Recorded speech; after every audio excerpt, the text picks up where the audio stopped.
Assalamualaikum warahmatullahi wabarakatuh. Hai, berjumpa lagi dengan Bu Indah. Hari ini anak-anak masih semangat ya. Semangat pagi, yes. Nah, hebat anak-anak. Hari ini bagaimana kabarnya anak-anak? Nah, alhamdulillah, luar biasa, Allahu Akbar. Semoga anak-anak selalu diberikan kesehatan, keselamatan, serta jangan lupa untuk selalu patuhi protokol kesehatan dengan cara mencuci tangan sebelum dan sesudah beraktivitas, gunakan masker saat keluar rumah, serta hindari kerumunan. Anak-anak jangan lupa untuk selalu semangat. Semangat ya. Nah, hari ini sebelum pembelajaran kita mulai, anak-anak wajib memulainya dengan berdoa.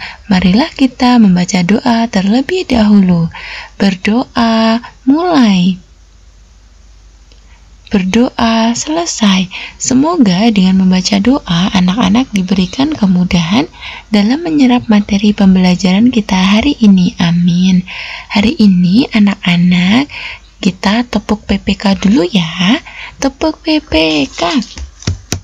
Religius, nasionalis, mandiri, gotong royong, integritas. PPK ya, pintar.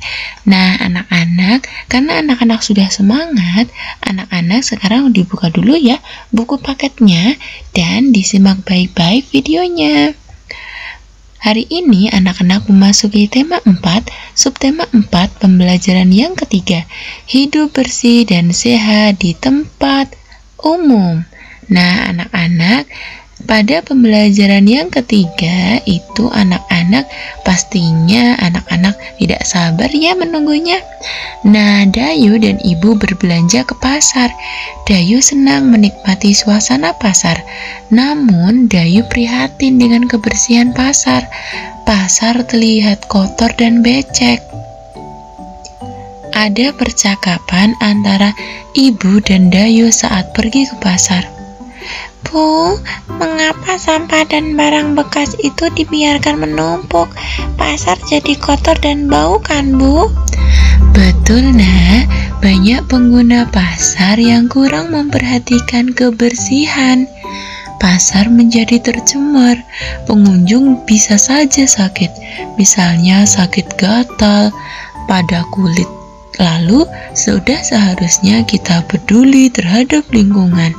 Nah, dari percakapan antara Dayu dan Ibu, anak-anak pasti sudah paham ya apa maksud dari percakapan tersebut.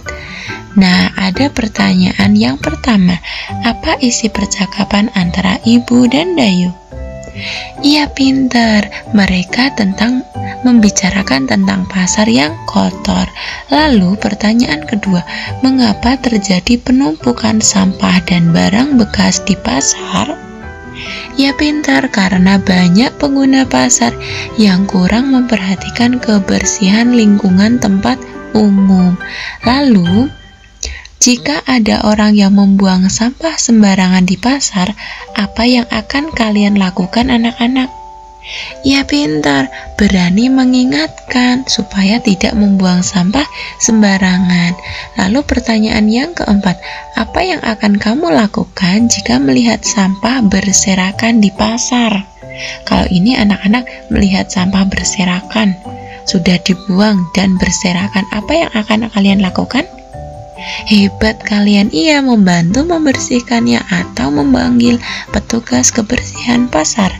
Nah, pertanyaan terakhir, apa yang akan terjadi jika pasar jarang dibersihkan? Iya, pastinya anak-anak tahu, pasar menjadi kotor, bau, dan menjadi sarang penyakit. Anak-anak itu hebat. Nah, istilah teka-teki silang berikut ini berkaitan dengan lingkungan pasar tadi. Nah, bagian yang mendatar itu nomor 1 ya, ternoda dan kotor. Ada 8 huruf. Artinya apa? Ternoda dan kotor. Artinya adalah berawalan huruf T. Iya, Peter. Mar, iya, Iya, ternoda dan kotor itu artinya tercemar. Sekarang yang menurun ya, nomor 2. Berasa sangat geli pada kulit. Jadi seperti kayak bintik-bintik, berasa sangat geli pada kulit, itu artinya apa? Iya, huruf ketiga itu T, berarti artinya G A T. Gat. Iya, pintar, gatal. Sekarang yang ketiga, berasa tidak nyaman di tubuh karena sesuatu, misalnya demam, flu dan sebagainya. Itu artinya apa? Kalau sedang demam, flu, terus pusing dan lain sebagainya, itu maksudnya apa? Jadi badannya tidak enak. Ya, pinter, adalah sakit. Ya, paham ya anak-anak ya. Nah, sekarang ada bacaan yang berjudul pasar yang menjadi sarang penyakit. Pasar yang kotor akan menjadi sarang penyakit. Sampah yang dibiarkan berserakan membuat lingkungan kumuh. Ketika hujan turun, tanah akan berlumpur dan becek. Jika lumpur mengenai kulit, sampah akan mengakibatkan gatal-gatal. Pasar yang kotor tentu ada penyebabnya. Pasar kotor karena kurangnya kesadaran pengguna pasar menjaga kebersihan. Pedagang dan pembeli banyak yang membuang sampah sembarangan. Sudah seharusnya kita peduli kebersihan lingkungan. Hidup bersih itu sehat. Iya, pintar, hidup bersih itu sehat. Makanya walaupun di tempat umum seperti pasar, anak-anak wajib menjaga kebersihannya dengan cara tidak membuang sampah sembarangan. Lalu apalagi anak-anak? Mengingatkan apabila ada orang yang membuang sampah sembarangan dan lain sebagainya. Nah, anak-anak, amatilah gambar di bawah ini. Ini kan gambar pasar yang berserakan, pasar yang banyak sampah, pasar yang bau. Nah, dari gambar tersebut itu merupakan ciri-ciri pasar yang tidak bersih atau kotor. Ciri-cirinya bagaimana? Iya, ada sampah berserakan dan bau. Lalu debu-debu tidak dibersihkan. Selokannya mampet yang mengakibatkan bisa terjadinya banjir. Terus banyak air yang tergenang sehingga menyebabkan banyak lalat.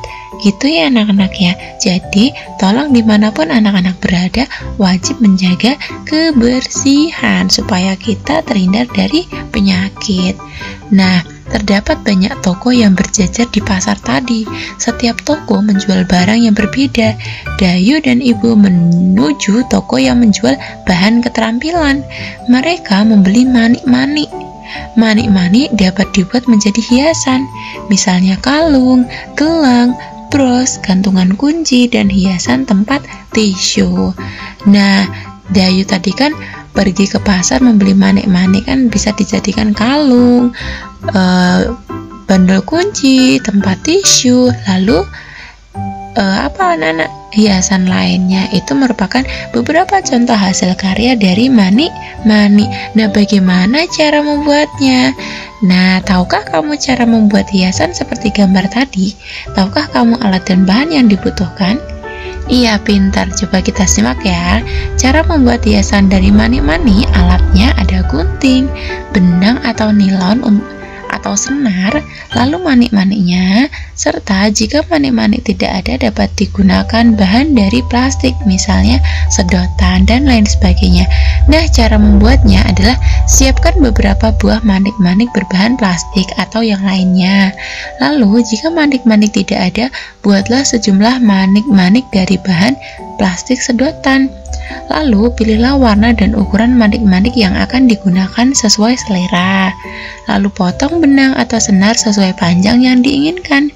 Lalu masukkan benang atau senar ke dalam manik-manik dengan kombinasi warna yang menarik. Lalu ikatlah ujung benang atau senar setelah semuanya terisi penuh. Nah, kalung atau gelang sudah bisa dipakai. Pastinya anak-anak bisa untuk membuat hiasan dari manik-manik. Sudah bisakah kalian membuat gelang atau kalung dari manik-manik? Bagaimana perasaan kalian dengan hiasan yang telah kalian hasilkan? Ya, pastinya bangga. Iya. Nah, itu kan hasil karya dari manik-manik. Contohnya itu tempat tisu dihias supaya menarik, dihias dengan manik-manik. Nah, bagaimana bentuknya dari bangun ini, dari tempat tisu ini? Bentuknya itu menyerupai balok. benda ini berbentuk balok, bukan menyerupai tapi berbentuk balok. Nah, balok merupakan contoh bangun ruang. Masih ingatkah kamu dengan rusuk, sisi dan titik sudut pada bangun ruang, anak-anak? Iya, pintar. Sekarang Bu Guru bahas ya. Menentukan rusuk. Rusuk itu adalah garisnya. Berarti rusuk AB, rusuk BC, rusuk CD, rusuk DA. Nah, sekarang kita lihat dari atapnya. Berarti dari kiri ke kanan, dari rusuk EF, rusuk FG, rusuk GH, rusuk HE. Sekarang tinggal tingginya. Berarti tingginya adalah rusuk AE, rusuk BF, rusuk CG, rusuk DH. Itu merupakan rusuk. Rusuk itu berarti garis pada bangun ruang. Nah, sekarang menentukan titik sudut. Masih ingat ya, menentukan titik sudut itu gampang. Titik sudut itu merupakan pertemuan antara dua garis atau tiga garis yang menyentuh. Misalnya titik sudut A, titik sudut B, titik sudut C, titik sudut D, titik sudut E, titik sudut F, titik sudut G, titik sudut H. Itu merupakan titik sudut dari bangun balok. Ada berapa? Ada 8. Paham ya anak-anak ya? Pinter. Nah, sekarang coba anak-anak kelompokkan bangun-bangun ruang berikut berdasarkan banyak rusuk, sisi, dan titik sudutnya. Coba yang nomor 1, banyak rusuknya ada 12. Benar apa salah? Iya, pinter. Jawabannya adalah 12. Rusuknya, sisinya 6, serta titik sudutnya 8. Yang kedua, coba apa jawabannya? Iya, pinter. Merupakan bangun dari 5 segitiga seperti tenda. Terus gambar yang ketiga itu adalah balok. Balok itu hampir sama seperti kubus. Dan terakhir adalah bangun apa? 5 segitiga gitu. Ini juga rusuknya ada 9 karena alasnya berbentuk segitiga. Nah, setelah anak-anak mempelajari pembelajaran tema 4, subtema 4 pembelajaran yang ketiga, anak-anak sekarang mendapatkan tugas dari Bu Guru. Tugasnya, buatlah kerajinan dengan menggunakan manik-manik. Kerjakan sendiri ya, kirimkan berupa foto saat mengerjakannya.